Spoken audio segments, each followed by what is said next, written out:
Hey, what's up? This is Ivan with the Dream Job CEO YouTube channel, bringing you the best ideas on how to actually find your dream job. And in today's video, what I want to talk about is some stories that I have from my past when I was trying to get a job and I was getting rejected or jobs, and how did I keep myself going when it seemed like absolutely nothing was working at that time. Now, before I dive right into today's topic, consider subscribing below and enabling the notifications. That way you'll know exactly when I post new content and I talk about things like interviews, resumes, networking, etc. A lot of cool stuff that will actually help you find your dream job. All right, so for today's topic, what I want to do is I want to first start with a story, and the story is about me trying to get an internship at a Big Four accounting firm a long time ago, but I think it's a story that set the foundation of how I should keep myself motivated, afterwards, or at any point in my life whenever I'm in a situation like that. And so I really, when I was trying to get an internship back in college, I majored in accounting, and I really wanted to get into a Big Four accounting firm called Ernst & Young. And a lot of you might be familiar with that firm. It's one of the big public accounting firms, and it's very prestigious to start off your career if you major in accounting with one of those Big Four firms like Ernst & Young. Now, the reason I wanted to get into Ernst & Young was because I started networking really early on, probably my sophomore year, junior year in college, and I really connected with people, and I just kind of got my eyes on that firm, and that was something that was in my focus, and I just dreamed to get a job there, or first to get an internship there. And so I did get an interview, I did get an on-site interview, and one of the final interviews on-site is actually with a partner, and everybody has to go through a partner whenever they interview for a firm like that.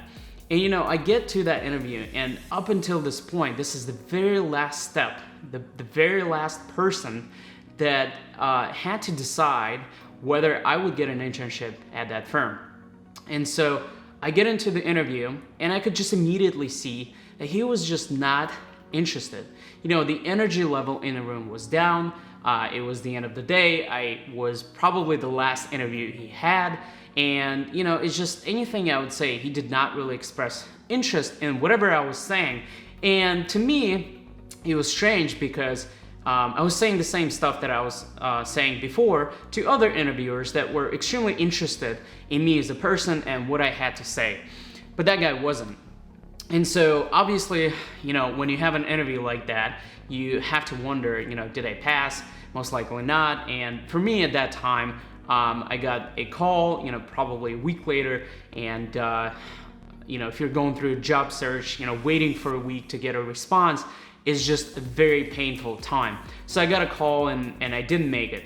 And for me, the world ended at that time. Now, one of the things that I learned, and here's my kind of lesson from that, and a recommendation to you if you're in that particular situation, is that a lot of times it's not about you. And the reason I say that is you could be qualified, you could be doing everything right, you could be, you have the right skills, you're doing great interviews, you're just killing it. But there could be that one person that you just didn't connect with. And you know what? That's totally fine, because you can't connect with absolutely everybody. And so to me, the lesson was that, I can't really just question myself. I can't question what I've done to prepare for this. I have to just go back to the drawing board and see what I could improve. But I didn't want to reinvent anything, because I knew that the stuff that I was doing was actually working, because I got that far.